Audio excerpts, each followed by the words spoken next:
మేము ఇచ్చినాం. నేను అందుకే ఇవాళ టీఆర్ఎస్ వాళ్ళకు ఒక సవాల్ విసురుతున్నా. చిత్తశుద్ధి ఉంటే మీరు రాండి. ఏ ఊర్లో అయితే ఇందిరమ్మ ఇండ్లు ఉంటాయో రేపు సర్పంచ్ ఎన్నికలలో మేము ఓట్లు అడుగుతాం. ఏ ఊర్లో మా ఇందిరమ్మ ఇండ్లు లేవో మేము ఎన్నికల్లో పోటీ చేయం.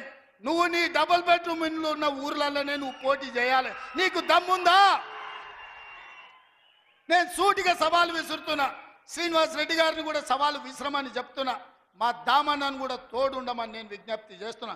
ఏ ఊర్లో ఇందిరమ్మ ఇండ్లు ఉన్నాయో మేము ఆ ఊర్లోనే పోటీ చేస్తాం.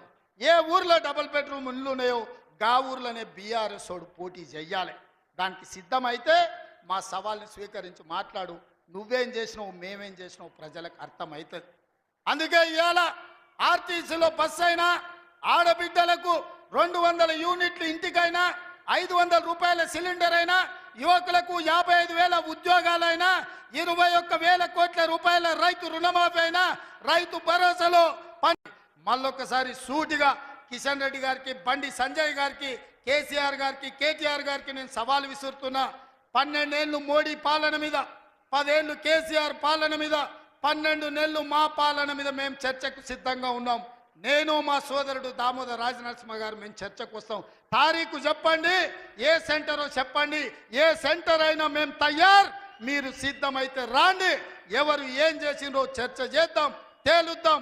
తెలంగాణ ప్రజలకు వాస్తవాలు చెబుదాం. ఇంత గొప్ప